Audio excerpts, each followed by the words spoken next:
আহ, আজি আমি BTCৰ শিক্ষা বিভাগৰ ফালৰ পৰা আমাৰ BTRৰ সৰ্বসাধাৰণ ৰাইজৰ জ্ঞাতাৰ্থে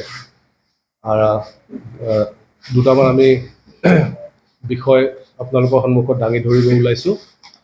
প্ৰথমটো হ'ল আমাৰ বডোফা ছুপাৰ 50+ যিটো প্ৰগ্ৰেম আমি চলাই আহিছোঁ। এই প্ৰগ্ৰেমটো ইয়াৰ আগলৈকে বডোফা ছুপাৰ 50 আছিলে, তাৰপিছত আমি এই বছৰ এইটো ছুপাৰ 50+ কৰিলোঁ। আমি সেইটো আৰু আমি নাম্বাৰ অফ ষ্টুডেণ্ট আমি বঢ়াবৰ কাৰণে আমি কৰিছিলোঁ। এই বিষয়ে অলৰেডি আমি আপোনালোকক আটাইকে অৱগত কৰাইছোঁ। তো আমাৰ এতিয়া গোটেই চিলেকশ্যন প্ৰচেছখিনি আমাৰ শেষ হৈ গ'ল আৰু UPSC আৰু APSCৰ কাৰণে আমি যিখিনি কেণ্ডিডেটছ আছে তেওঁলোককো শ্বৰ্ট লিষ্টেড কৰা হৈ গ'ল আৰু আমি তেখেতসকলক এইটো মাহৰ ভিতৰতে আমি সংশ্লিষ্ট কোচিং ইনষ্টিটিউচনলৈ তেওঁলোকক পঠিয়াম। যেতিয়া চিলেকশ্যনটো হৈ গ'ল তাৰপিছত বিভিন্ন কেণ্ডিডেটসকলৰ পৰা আমাৰ ওচৰলৈ ৰিপ্ৰেজেণ্টেশ্যন আহিলে যে যিটো ফিজ আছিলে এই ফিজটো ক্ষেত্ৰত তেখেতসকলক এক্সেমশ্যন কৰিব লাগে।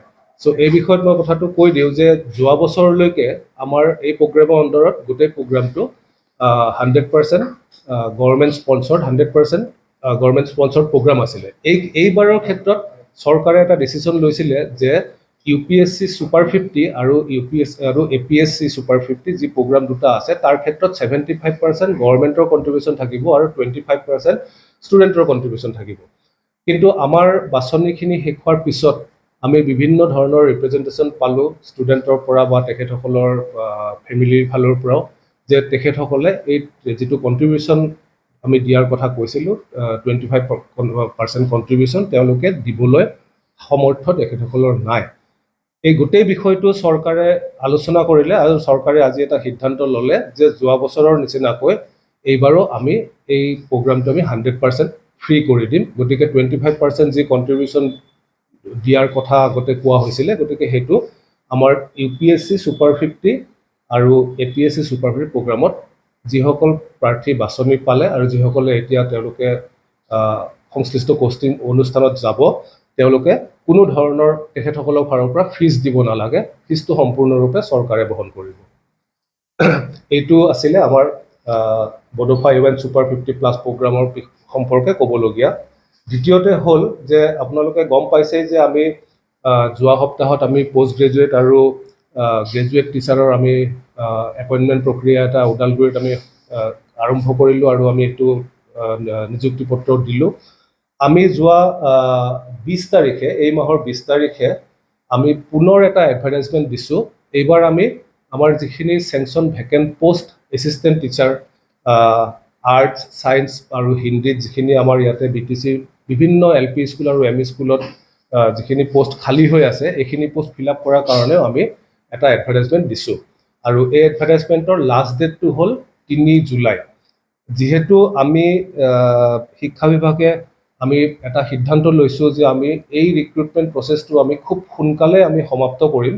গতিকে আমাৰ এটা অনুৰোধ সংশ্লিষ্ট প্ৰাৰ্থীসকললৈ যে তেওঁলোকে 3 তাৰিখৰ ভিতৰত যাতে তেখেতসকলৰ আবেদন পত্ৰ আমাৰ ৱেবছাইটত যিটো লিংক আমি দিয়া আছে তাতে যাতে তেখেতসকলে তেওঁলোকে যাতে তাত দাখিল কৰে। তাৰপিছতে আমাক খুব কম দিন 2-3 দিনৰ ভিতৰতে আমি ডাটাবেছটো আপলোড কৰি পেলাই আমি ডকুমেণ্ট ভেৰিফিকেশ্যনৰ কাৰণে আটাইখিনি কেণ্ডিডেটকে আমি আমন্ত্ৰণ জনাম। গতিকে আমি এটা টেণ্টেটিভলি তেনেকৈ এটা আমি ৱৰ্কিং প্লেন এটা বনাইছোঁ আৰু আমি আশা কৰিছোঁ যে আমি ভবা মতে যদি আমি গোটেইখিনি প্ৰক্ৰিয়া যদি আমি নিৰ্দিষ্ট সময়ৰ ভিতৰত কৰিব পাৰোঁ তেতিয়াহ'লে আমি হয়তো 31 জুলাইৰ ভিতৰত আমি এই আমাৰ যিখিনি ভেকেণ্ট পোষ্ট আছে সেইখিনিৰো আমি নিযুক্তি পত্ৰ দিবলৈ পাৰিম। ইয়াৰ লগতে সংগতি ৰাখি মই আৰু এটা কথা ক'ব বিচাৰিছোঁ যে মোটামুটিটো পোষ্ট আপোনাৰ 700-800তকৈ বেছি হ'ব। আমি আমাৰ হাতত মানে যিহেতু এইটো মানে আমি এই জুলাই মাহৰ ভিতৰতে আমি যিহেতু গোটেই প্ৰক্ৰিয়াটো সমাপ্ত কৰিব বিচাৰিছোঁ, আমাৰ প্ৰতি মাহতে 10-15টা ভেকেঞ্চি আহি থাকে। তো যেতিয়া আমাৰ ভেকেঞ্চি আহি আছে আমি লগে লগে চৰকাৰলৈ আমি পঠিয়াই আছোঁ যাতে আমি এপ্ৰুভেলটো পাওঁ। গতিকে একজেক্ট নাম্বাৰ অফ পোষ্টটো ডিচাইড কৰিব আমাৰ গোটেই ভেৰিফিকেশ্যন প্ৰচেছটো শেষ হোৱাৰ সময়ত। কিন্তু মোটামুটি এৰাউণ্ড 700-800 পোষ্টটো আৰামত আমাৰ লগত মানে হ'বই, তাতকৈ বেছিও হ'ব পাৰে। সেইটো এটা টাইম অফ ফাইনেল ভেৰিফিকেশ্যন আৰু যেতিয়া আমি ৰিজাল্টটো ডিক্লেয়াৰ কৰিম সেইখিনি সময়ত ডিপেণ্ড কৰিব। গভৰ্ণমেণ্ট হায়াৰ ছেকেণ্ডেৰী মাল্টিপল স্কুলৰ বহুত ভেকেঞ্চি আছে কোকৰাঝাৰ MP স্কুলৰ ভেকেঞ্চিটো আপোনাৰ APSC ৰিক্ৰুটমেণ্ট কৰে, সেইটো ৰিক্ৰুটমেণ্টটো আমাৰ থ্ৰুৰে নহয়। চ' সেইটো কাৰণে আমি সংশ্লিষ্ট বিভাগক আমি জনাই দিছোঁ, কিন্তু ৰিক্ৰুটমেণ্টটো আমি কৰিব পৰা অৱস্থাত নাই।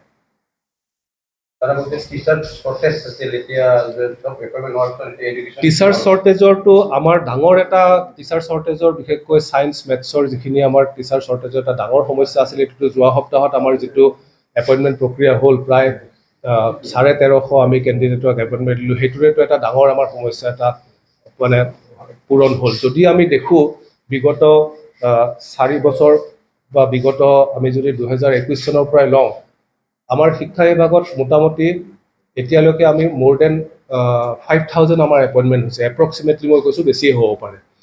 গতিকে এতিয়া আমি আৰু এই যিখিনি দিবলৈ গৈ আছোঁ, এইখিনি দিবলৈ গ'লে আমি ভাবোঁ যে আমাৰ যিখিনি নাটনি আছিলে, নাটনিখিনি এতিয়া মানে সম্পূৰ্ণৰূপে পূৰণ হ'বলৈ গৈ আছে। তাৰ লগে লগে আকৌ এইটোও হয় যে আমাৰ লগে লগে মানুহ ৰিটায়াৰমেণ্টো যায়। গতিকে আমি এটা এনেকুৱা ছিষ্টেম এটাও এতিয়া কৰিছোঁ যে 3 মাহলৈকে কোন মানুহ ৰিটায়াৰমেণ্টত যাব তাৰে আমি এটা ডাটাবেছ বনাই আছোঁ, যাতে আমি 3 মাহৰ ভিতৰতে সংশ্লিষ্ট বিভাগৰ লগত লগ লাগি তাৰে তেওঁলোকৰ পৰা পাৰ্মিশ্যনটো আমি আনি যাতে আমি 6 মাহৰ মূৰে মূৰেও যাতে ভৱিষ্যতে যদি প্ৰয়োজন হয় আমি ৰিক্ৰুটমেণ্ট প্ৰচেছটো কৰিম। তো তেনেকুৱা এটা ব্যৱস্থা আমি হাতত লৈছোঁ। BTCৰ বা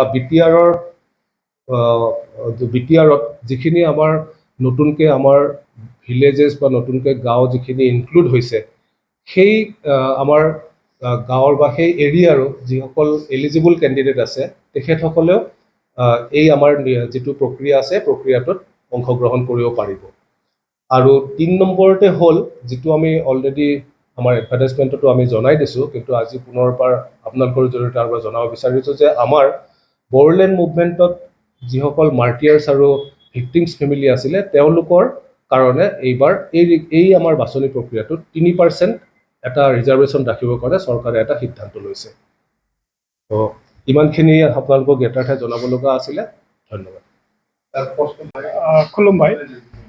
एसे आगोलावनो आंजोंनो जिरायफानाय जोंनिनो Bodoland territorial काउन्सिलनि education डिपार्टमेन्टनि secretary Amar Jyoti सार बर्मना जे जोङो मोनब्रै आयदा लानानै दिनै साफ्रोमबो जोंनि केन्डिडेट्सफोरनो जोङो मोनसे इनफरमेसन होनो थाखाय बा जोङो बे प्रेस मिटखौ लिंनाय जादों।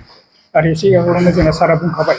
थ' थेवब्लाबो आं बे जिनिसखौनो आरोबाव आं रिपिट खालामनो नागिरदों जे नाम्बार 1 पइन्टआ जाहैबाय जे जोंहा APSC UPSC जे जिनिसखौ जों अलरेडि सेलेक्शन प्रसेसा जोंहा जोबनानै थांबाय। दा बाथ्राया जाहैदों मा जों एडभार्टाइज होनाय समावहाय बे APSC UPSC खौ एडभार्टाइज होनाय समावहाय बेवहाय दंमोन जे एइबारनिफ्राय जे 75% खौ गभर्नमेन्टआ कन्ट्रिबिउसन खालामगोन जेसेबां फिस माने फैयो बोसोरसेयाव, आरो 25% खौ स्टुडेन्टफोरनिफ्राय केन्डिडेटफ्रा बेखौ माने मा होनो माने केन्डिडेटफ्रा बेखौ कन्ट्रिबिउसन खालामनांगौमोन। नाथाय बाथ्राया जाहैदों दा जोंनि BTC सरकारा दा मोनसे दिनै डिसिसन लादों आरो जोंखौ फोरमायहरदों जे नैबे स्टुडेन्टफ्रा बा केन्डिडेट्सफ्रा जे कन्ट्रिबिउसन खालामनांगौ 25% कन्ट्रिबिउसन बेखौ अलरेडि एक्जेम्प्टेड खालामनाय जाबाय। गतिके आगोलनि बादि जेरैहाय APSC UPSC आव जों फ्रि अफ कस्ट माने कचिंखौ होदोंमोन, एइबारबो फ्रियावनो बिथांमोनहा माने बे कचिंखौ लानो हागोन आरो बेखौ गासिबो जोंनि सरकारानो होजोबगोन। गतिके बेवहाय दा सिन्था जानांगौनि खोथा गैया। आंनावबो बहुत टेलिफन फैदोंमोन सार बेखौ जुदि एक्जेम्पसन जुदि खालामोब्ला, खारन जों कन्ट्रिबिउट खालामनो हाया, गतिके दिनै मोजां डिसिसन लादों होननानै आं सानो। आरो नेक्स्ट नाम्बार 2आ जाहैबाय जे LP आरो UP जेनाखि रिसेन्टलि जोङो नैबे 20 जुन 2025 बावहाय जोङो एडभार्टाइजमेन्ट होदों, बेखौ इतिमध्ये जोंनि वेबसाइटआव जों होबाय आरो पेपारावबो अलरेडि बे ओंखारबाय। गतिके बे एडभार्टाइजमेन्टआ जोंनि लास्ट डेटआ जाहैबाय 3 तारिख जुलाइ 2025 आव लास्ट डेट। दा जों नुदों जे जोंनि आगोलनि दाखालि जे अदालगुरियावहाय जोङो ग्रेजुवेट टिचार आरो पोस्ट ग्रेजुवेट टिचारनि जेला जों एप्लिकेसन होदोंमोन माने एप्लिकेसन होदोंमोन एडभार्टाइजमेन्ट होदोंमोन, बे समावहाय गोबां माने माबाफ्रा मा होनो केन्डिडेटफ्रा फैनानै बुंदोंमोन आरो एक्सटेनसन खालामबावनांगौ, खारन माने कयेकजना बेयाव एप्लाइ खालामनो हायाखै।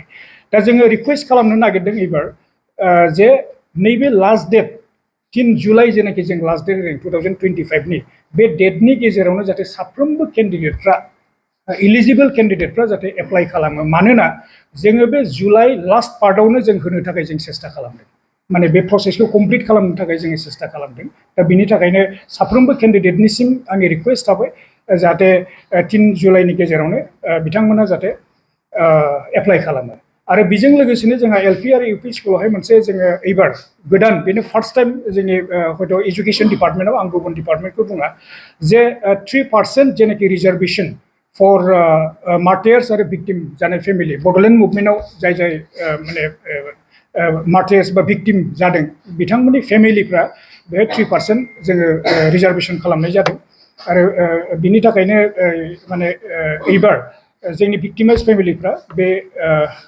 एप्लाइ खालामनो हागोन बे रिजार्भेसनावहाय आरो मेरिट बेसिसाव जों बेखौ सेलेक्सन खालामनाय जागोन खारन जोंनि सेलेक्सना मेरिट बेसिसाव जायो आरो लास्ट जोंहा मोनसे पइन्ट दंबावो जे candidates from newly included villages in BTR जे माने दा जे जोंहा नैबे गोदानैनो जोंनि माखासे गामिया जे हाबसनबाय जोंनि बिटिआरआवहाय गतिके बै गामियाव जाय जाय केन्डिडेटफ्रा माने इलिजिबल केन्डिडेट्सफोर दङ बिसोरो एप्लाइ खालामनो हागोन आरो माने फार्स्ट प्रिफारेन्स जोंनि एडभार्टाइजमेन्टआव जों प्रत्येकआवनो होयो जे गासिबावबो फार्स्ट प्रिफारेन्सखौ जों बिटिसि केन्डिडेटनो होनाय जागोन आरो बेवहाय बिसोरबो फार्स्ट प्रिफारेन्सखौ मोनगोन दा बिनि थाखायनो बिथांमोनखौबो आं खावलायनो नागिरदों जे जाहाथे माने गाव गावनि बिनि जे रेसिडेन्स जेनाखि सार्टिफिकेट बे सार्टिफिकेटखौ जाहाथे होनानै बेखौ एप्लाइ खालामनो हायो थ' बेखिनि मोनब्रैनि थाखायनो दिनैहाय जों प्रेस मिटखौ होदोंमोन आरो बेखिनिखौनो आं बुंबाय जुदि माबाफोर सोंनांगौ दंबा सोंनो पस्टखौथ' एसे आगोलावनो बुंलांदों जे जोंनावहाय दा स्पेसिफिक जोंहा पस्ट दङब्लाबो जों एसआइउनि सायाव माने डिपेन्ड खालामो गतिके बे गेजेरावनो जुदि आरो एसआइउआ जोंहा एसे बारायबावोब्ला थ' हयथ' सारा बुंदों जे 700 800 हयथ' 1000बो हयथ' जाहैनो हागौ बा जाहैयाबो जानो हागौ बिनि गेजेराव कनफाइन थागोन